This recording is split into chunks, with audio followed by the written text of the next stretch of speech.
Pinili ng ruling Liberal Democratic Party, LDP, ng Japan ang conservative nationalist na si Sanae Takaichi, 64, bilang bagong pinuno nito noong Sabado, na naglalagay sa kanya sa posisyon upang maging kauna-unahang babaeng punong ministro ng bansa.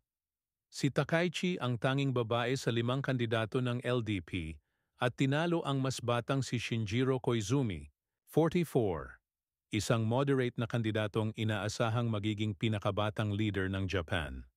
Dating Economic Security at Internal Affairs Minister, si Takaichi ay taga-suporta ng Abenomics ni Yumaong Shinzo Abe na nagtataguyod ng malawakang paggasta at maluwag na pulisya sa pananalapi upang pasiglahin ang ekonomiya. Gayunman, binatikos niya ang pagtaas ng interest rates ng Bank of Japan.